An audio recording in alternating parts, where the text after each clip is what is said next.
Hello there, Shafiq. Trust you well, trust you good. For those of you that don't know me, this is a series of vlogs, videos if you like, via YouTube about my story and about living with and overcoming, most importantly, living with a mental health condition.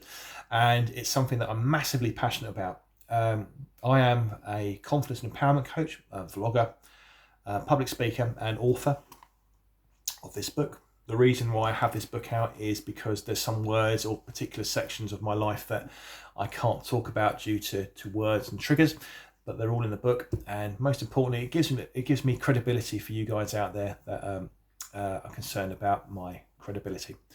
Those you don't know me, my situation is that I am the survivor of two, suicide attempts.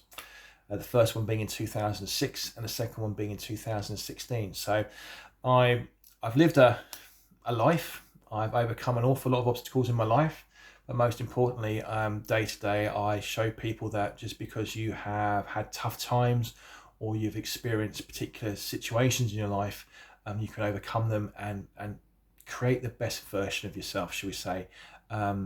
Life is a journey, and our journeys in our lives will take us different ways, and the road will fork one way or the other way. And even if we get to roadblocks in our lives, we have the ability to take stock and to readdress it and to make really good a situation that possibly seemed bad. So for me, it was always one door closing and my life opened up another one. But it took me a long time to reach that, and most importantly, it shouldn't have to take me 2 attempts in my life to realise that. So there are other videos in this selection, in this broadcast, shall we say. So they do follow on chronologically. So please go back to previous videos and you'll get an idea more about me. So today we're going to be talking about how long. How long did it take for me to overcome my condition? How long did it take me to deal with it and to get myself better? And this is really important if you're somebody living with a mental health condition, or if you are the partner of somebody and you just think, how long is he going to take to get better, or she going to take to get better? Because I need to know something. Now, my story is I guess, one that's quite relatable. I was working for a big company. I was working lots of hours. We're talking sort of 18-hour days, 85-hour weeks. The company wasn't particularly... I've got to watch what I say, haven't I? It was dictatorial. It was very figure-driven, very aggressive in its nature, and I guess it just didn't suit me. But I'd been in the business for 13 years, so I had a good career. I guess a good standard of living, and it was something that's all that I knew really. So I was pretty much immersed in it, shall we say. Obviously, when I had my breakdowns were 10 years apart. So the first time I tried to do what I did was in 2006, and the second time was in 2016. And I guess those 10 years in between, I hadn't dealt with my first attempt. I was ashamed of it. I was running pretty much from what happened. It was like a skeleton in my cupboard, shall we say. It was a skeleton in a locker. So that how long question, you could arguably say, took me about 12 years. But the second time in 2016 was that kind of light bulb moment where I realised I've got to deal with this because I'm not going to be given a second chance. And I was in a really bad place, and it was significant. I was in a much worse place than I ever was in 2006. You could say I was 10 years down the line in a career. We had our second child. The mortgage was bigger. The pressures in life were bigger. Social media was in its explosion. So, social media was like I was trying to marry up to everybody else had. So there were lots more of external influences.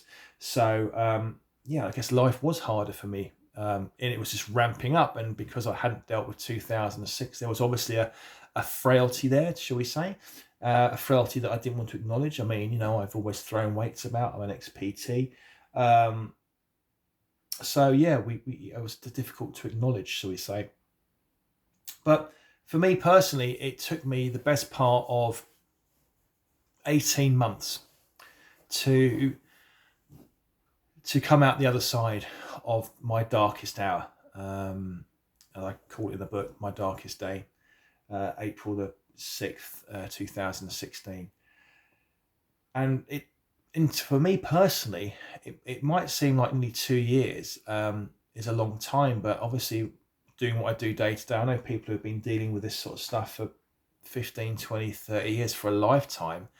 And I was fortunate enough to find a way of thinking, a way of living, a network of avenues that I kind of pursued that helped me deal with it.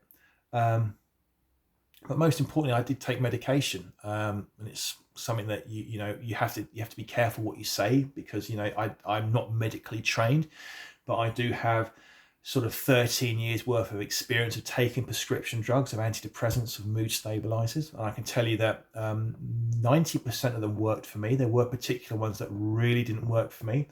The ones that did work for me did give me initially a very dicky tummy. It wasn't pleasant at all for a number of weeks. It gave one of them that did work for me very well, gave me chronic joint pain, like chronic joint pain. It gave me a huge degree of insomnia at night. It made me so sleepy during the day. It also absolutely destroyed my libido. And that's a big thing. As a man, it destroys your libido. I mean, suffering from depression, number one, does destroy your libido. And then taking this medication just completely knocks it on the head. So you're in that kind of like, well, I'm missing out on something that is a very important part of anyone's life, I guess. And we all talk about good mental health and bad mental health. And let's be honest, if you have sexy time, it's good mental health, is it not? So when you're not having sexy time, when you feel useless, and when you feel like your partner's missing out, when you just feel disinterested in it, but the reason why you're feeling disinterested is because you're trying to make yourself better, but by making yourself feel better, you're actually making yourself feel worse. Yeah, it's a difficult one to weigh up. But I mean, that's just how the path kind of fell for me.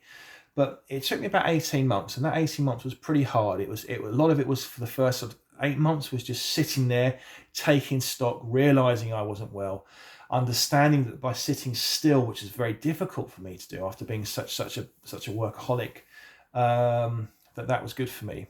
Understanding that